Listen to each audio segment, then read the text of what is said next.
का ढंग बता देना, ये मांगना चाहिए, ये चीजें रखनी चाहिए। ये नहीं मांगना चाहिए कि कोई आदमी जमीन बेचने पर मजबूर हो जाए। ये नहीं कहना चाहिए कि कोई आदमी कर्जा लेने पर मजबूर हो जाए।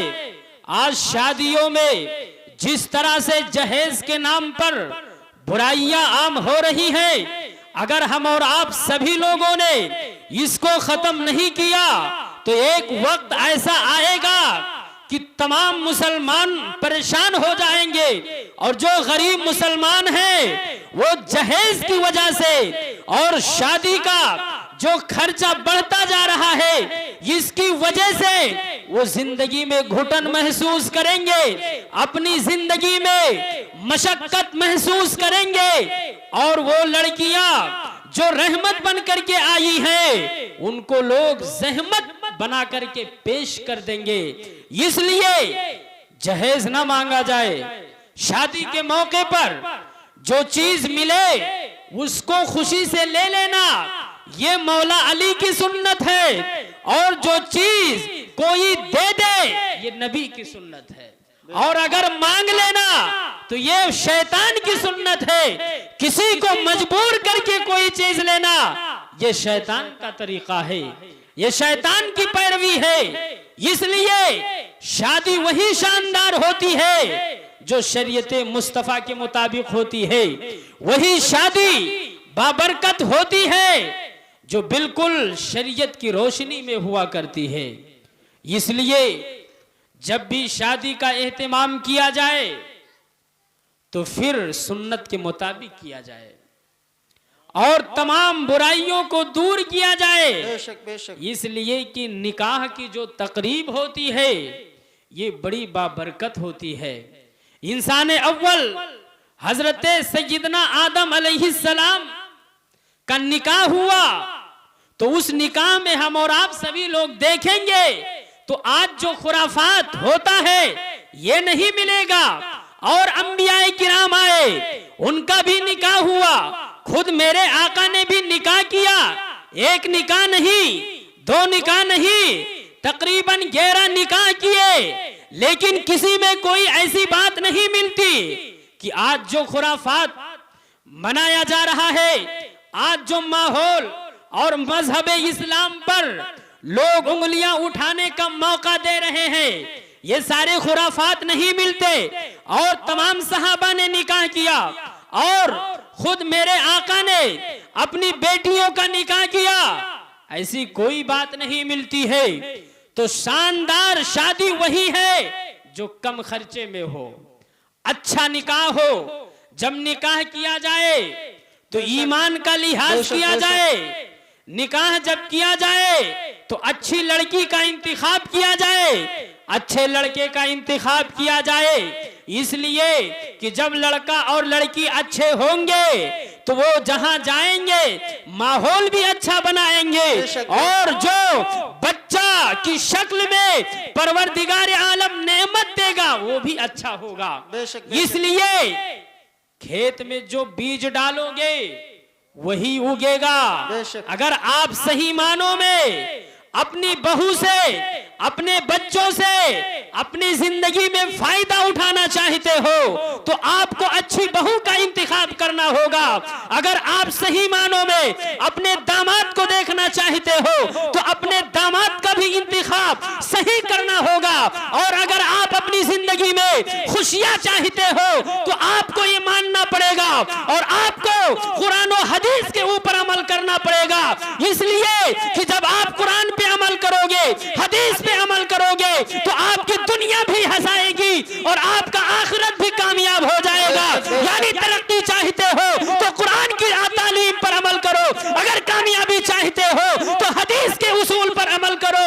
इसलिए कि कामयाबी कुरान में है और हदीस में है। बेशक। नारे तकबीर, नारे रिसालत और उलमाए सुन्नत। माशाअल्लाह, बहुत उम्दा, बहुत हजरात। उम्दा पैगाम है माशाअल्लाह। और शादी जब भी किया जाए तो आज एक चीज ये भी देखा जाए, अगर किसी लड़की की शादी हो रही है, अगर बाप जिंदा है तो वो भी ये गौर कर ले कि जहां मैं अपनी लड़की का रिश्ता कर रहा हूं, जिसके साथ कर रहा हूं, वो मुसलमान है कि नहीं।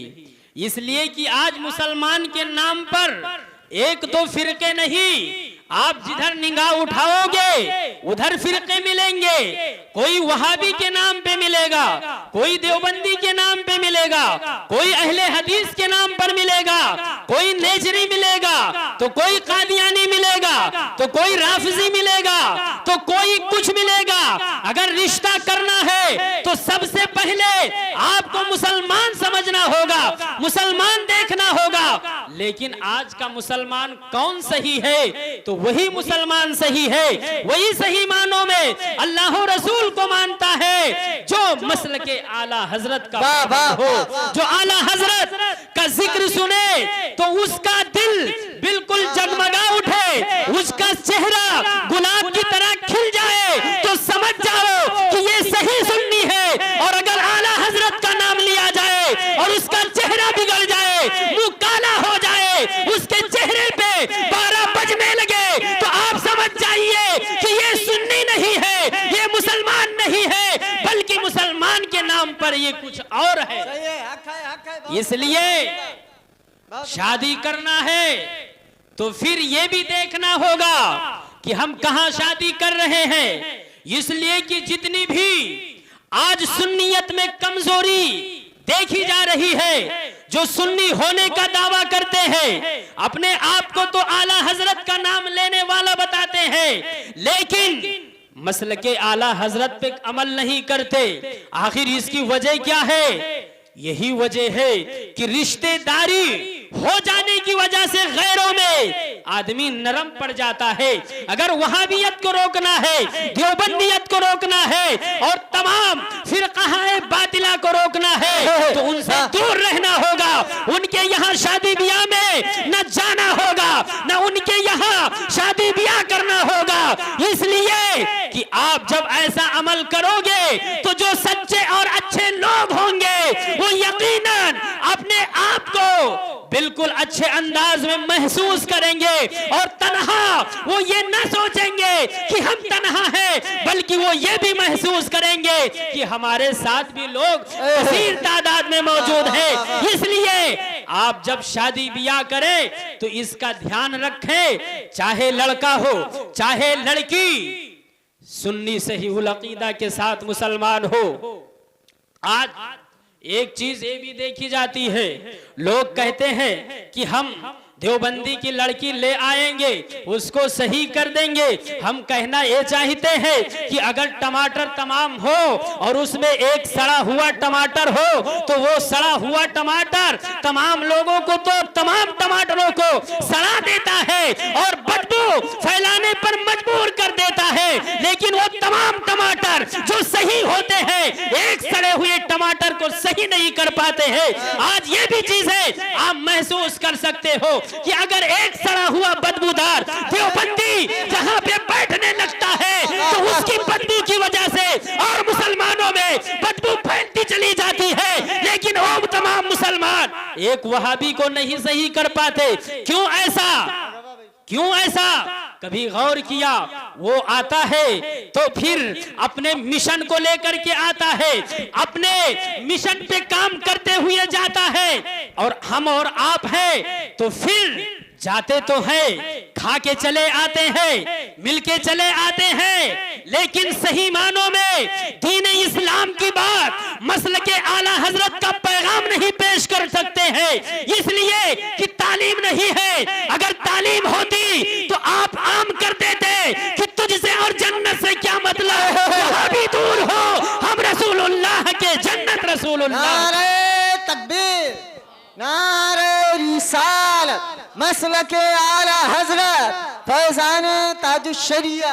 हजरत, ये वहाबी देवबंदी अल्लाह और रसूल के नहीं हुए। जिस अल्लाह ने इनको पैदा किया, जिस मुस्तफा के सदके में उसकी गुस्ताखी करने में ये कोई कसर नहीं छोड़ते, तो और ये जो भोले भाले मुसलमान हैं, इनको तो एक चुटकी में ही अपने फंदे में फंसा लेंगे। अगर भलाई चाहते हो तो देवबंदियों से दूर रहना होगा, सुलह कुल्लियों से दूर रहना होगा। अगर कामयाबी चाहते हो तो आपको मसल के आला हजरत के दामन से वाबस्ता होना होगा। इसलिए कि मसल के आला हजरत ये ऐसा मसलक है जो जन्नत तक ले जाने वाला रास्ता है और कामयाबी का रास्ता है। इसलिए प्यारे मुसलमान भाइयों, हमेशा ये फिक्र रखो, दुनिया में हमेशा नहीं रहना है, दुनिया में चंद दिन रहना है। दुनिया में कोई भी आया है तो हमेशा के लिए नहीं आया है। अगर कामयाबी चाहते हो, तरक्की चाहते हो, आखिरत में आप सरबुलंदी चाहते हो तो फिर मुस्तफा के दामन को थामना होगा, मसल के आला हजरत का दामन थामना होगा। आज लोग कौमी मुसलमान भी मिलते हैं और कौमी मुसलमान वही होता है जो दाढ़ी टोपी कुर्ता पैजामा जुब्बा इमामा की शक्ल में आए, लोग उसे मुसलमान समझे। वो जहां जैसे मजलिस पाता है वैसे भेष बदल लेता है। और आप ये जानते हो कि आज सुलह कुल्लियत भी आम हो रही है। सुलह कुल्ली का मतलब ये होता है कि वहाबी में जाए तो वहाबी की बोली बोले, सुन्नियों में आए तो सुन्नी की बोली बोले, यानी जहां जैसा पाए वैसा बोली बोले।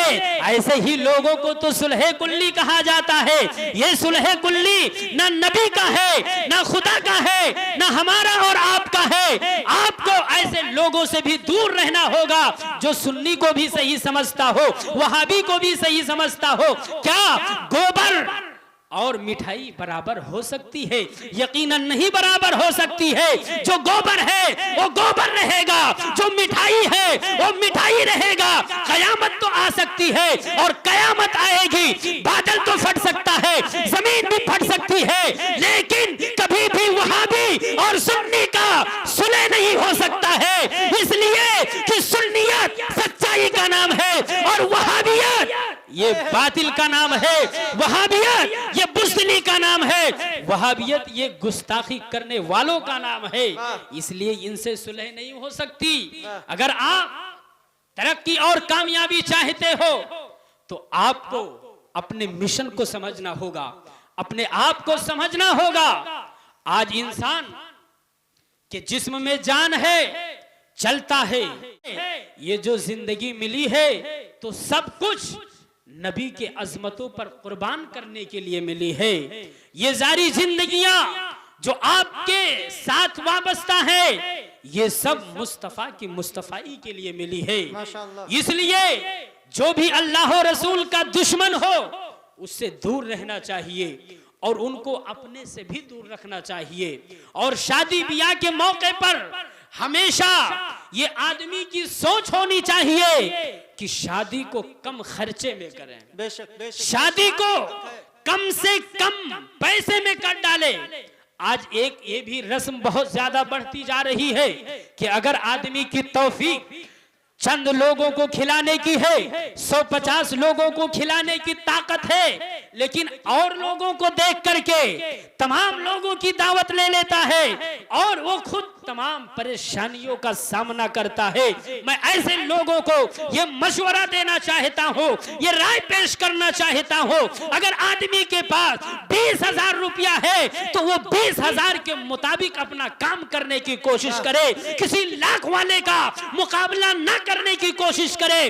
वरना अगर ऐसा करोगे तो आपकी जिंदगी दुनिया में अजीरन बन जाएगी, आप परेशान हो जाओगे, आपकी जिंदगी में मशक्कतों का सामना करना होगा। तो आपके पास जितनी हैसियत हो, अगर 4 लोगों को खिलाने की ताकत है तो 4 लोगों को खिला दोगे, शादी हो जाएगी, निकाह हो जाएगा, उसकी बरकत मिल जाएगी, उसका फैज मिल जाएगा। अगर आप 400 लोगों को मिलाओगे, निकाह तो हो ही जाता है, कबील तो कहने से निकाह के जो अरकान है उनको पूरा कर दिया जाए, निकाह हो जाता है। 4,400 लोगों को खिलाने की वजह से निकाह की सेहत पर और निकाह के बातिल होने पर कुछ फर्क नहीं पड़ता। आप 4000 लोगों को खिला दो, 40 लाख लोगों को खिला दो, लेकिन निकाह के अगर अरकान नहीं अदा किए जाएंगे, निकाह जिन चीजों की वजह से होता है वो चीजें नहीं अपनाई जाएंगी, तो 4000 लोगों को खिलाने की वजह से आपका निकाह नहीं हो जाएगा। इसलिए जो चीजें जरूरी है उस पे ध्यान देना चाहिए। और आज दावतों के नाम पर लोग बहुत रियाकारियां भी करते हैं। आज लोग दावतों के नाम पर बहुत ही ज्यादा वावेला मचाते हैं, इसलिए इन तमाम वावेला से भी दूर रहना चाहिए। आदमी को सादा जिंदगी गुजारना चाहिए।